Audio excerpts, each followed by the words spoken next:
So how do you actually help your student become a better and more skilled writer? Today, I'm going to be walking you through the process that I use to help young writers grow in their skills.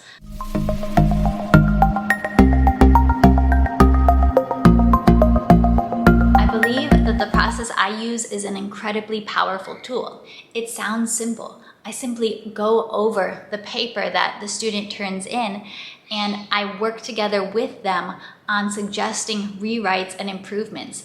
And I have them go through that process, but they go through it together with me.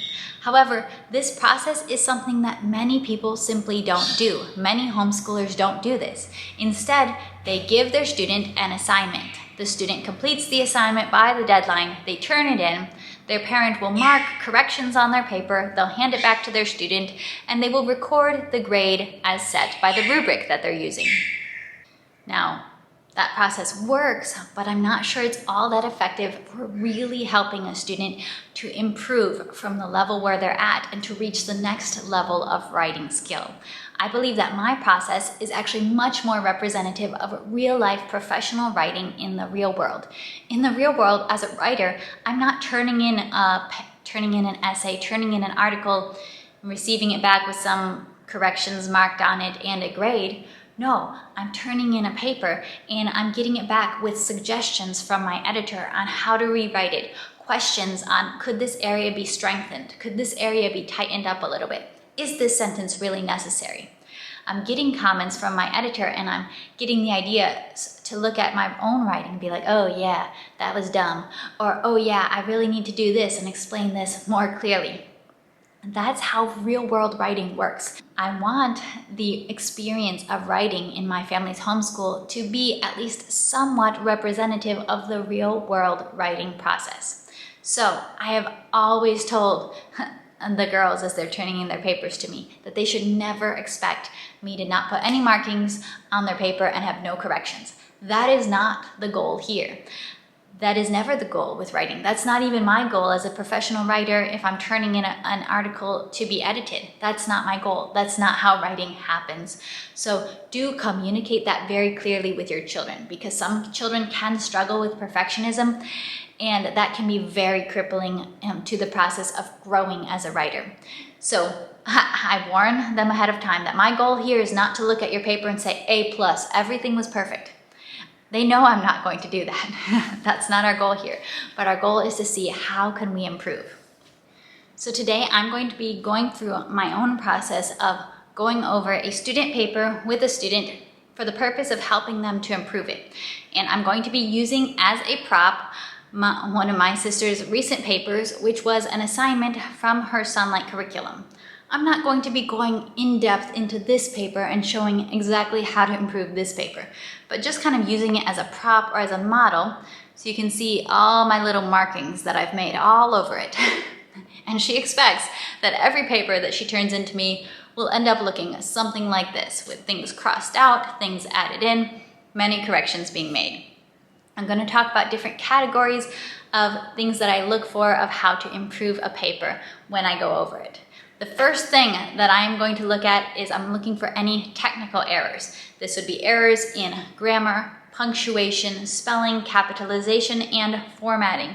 And then I'm not just going to mark those errors, which that's what any teacher would do, is mark out all the errors on a paper. I'm not going to mark those errors. I'm sitting down with the student to go over it. I'm marking the errors, but then I'm going to say, okay, you can see I put a comma here where you didn't have a comma. Can you tell me why I put the comma there? And maybe the student will look at it and they'll be able to tell me why. And maybe they'll look at the comma and they'll have a completely blank look in their eyes and be like, nope, I don't know why. But I'm hoping that they'll be able to tell me why once they see it. I do challenge them and encourage them to see, can you tell me why? But if they really don't know, then I'm going to tell them why. I'm going to say, well, let's look at the first part of the sentence. Let's read it out loud together. This is a dependent clause. When you have a dependent clause and it's attached to an independent clause that comes after it, you need a comma to separate those clauses. So, as you can tell, this kind of technique of teaching, it does require knowledge. I'm not just saying you should put a comma here because it sounds like a comma ought to go there. I do actually teach the reasons and the rules behind these technicalities and these technical errors that I'm looking for. So we go over any format errors, any technical errors, and when I'm going over these, I am also looking for patterns. And what I notice, having graded many of my sister's papers, gone over many of them with her, commas are a weakness for her. And so I tell her that. I tell her, you like to not put commas where commas need to be. And because I'm able to identify this pattern and this pattern of an error that she does tend to make, she tends to use less commas than you really ought to, then I can tell her a couple of things. I can tell her, one, do focus a little bit more. Read your grammar handbook for all those rules of where commas should be. And I am very careful to explain to her when going over her writing the rules that are at place in the commas that I'm adding.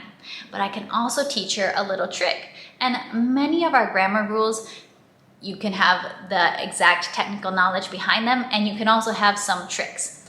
One of the tricks I really like to teach to all my students is to read aloud what you write. This is an incredibly powerful editing tool, simply reading aloud what you wrote. And actually, they should always do that before they ever turn in their paper to me, and I ask all of them to do that. Read aloud what you write, because you're going to find errors while you are reading it aloud. You're going to find things that sound wrong, because once you can hear it, that's going to help you so much more. So don't skip that step. That's a general rule. But when it comes to commas, when you're reading something aloud and your voice naturally wants to pause a little bit, and you don't have a period there, you don't have any punctuation there, but your voice is naturally pausing, take a minute to think, oh, my voice naturally wants to make a pause. Should I put a comma there? Is there a reason to put a comma there? Because your voice wanting to pause at a place in the sentence is kind of a clue that you might need a comma. So that's an example of how I deal with technical errors and address them with the student. I'm not just marking them, handing them back to the student, and the student doesn't know why or how to not make those errors next time. Now, in the next step, beyond technical errors, I am assessing the organization of the paper. Many young writers do struggle with having an organization that just makes sense. In this case, her organization was perfectly fine. There were no issues. The flow made sense. I assess the flow of the paper. I also assess whether all sentences are necessary, whether they naturally build upon each other. You can see some crossing out here on the paper. That was an unnecessary sentence. It was redundant to what she had already said. I teach my students that every sentence must have a purpose. So when you're going over a paper very critically, you should be asking yourself, what's the purpose of this sentence? Does this sentence need to be here? In fiction writing, it's a little bit different. You might have a little bit more leeway. But especially with academic writing, every sentence must be very purposeful. You don't just throw in extra sentences for the fun of it. The third major and very important thing that I am looking for when I go over a paper is that I am assessing the reasoning. Quality of reasoning and quality of thought in writing can be something that young writers really need to practice a lot to grow into. It can be hard for young writers to really grasp quality reasoning, quality argument, quality original thought in what they write. So because of this, I always assess the reasoning, I assess the argument. And I'm kind of known for saying to my students, you did not persuade me. You didn't have actually enough evidence to just make this claim. A lot of young writers like to write with the assumption that, well, obviously my teacher's going to agree with me because I know that my teacher already believes in this topic that I'm arguing for. Yeah, maybe your teacher does agree with you, but you don't write like that. You write and you include the arguments that provide a strong foundation for your claim. So in this particular paper, it was an analysis of a short story about the priest detective Father Brown. And my sister made the claim that the ending to the story was unsatisfactory. In the ending of the story, the murderer committed suicide, and she just basically said, this was an unsatisfactory ending because the murderer committed suicide. And I told her, I don't think that's enough. I don't think you can just straight out claim at the end, this was an unsatisfactory ending. I think you need to give us a little bit deeper of an explanation to persuade your reader that you're going to have to give your reader a little bit more. I would like to see a little bit stronger argumentation here to explain why is this an unsatisfactory ending? What was it about the ending that made you feel like it didn't match up to the quality of the plot up until the ending?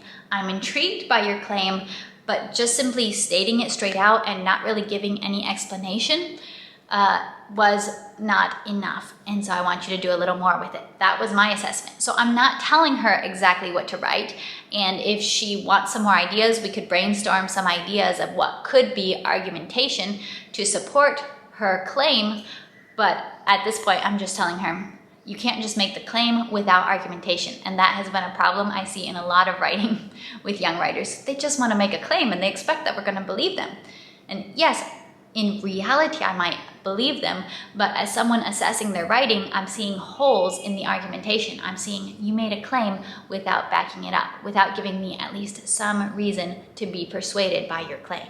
So while in some cases I'm crossing out entire sentences and saying this is redundant and unnecessary, in other cases I'm saying you need to write a little more here. You need to explain your thought process a little more. All right, that is a look at my process for going over a paper. And I would use this probably in starting around 5th to 6th grade and on through high school with any young writer who is, as a homeschooler, I'm looking to improve their writing. They are wanting to improve their writing. With writing, it's never about like, oh, I can put some sentences together, I can communicate. It's never really about that for me. It's always a little bit further up, a little bit further in. How can we improve? How can we grow and make this stronger? This is the process I use. Those are the 3 main things that I am looking for when I'm going over a paper.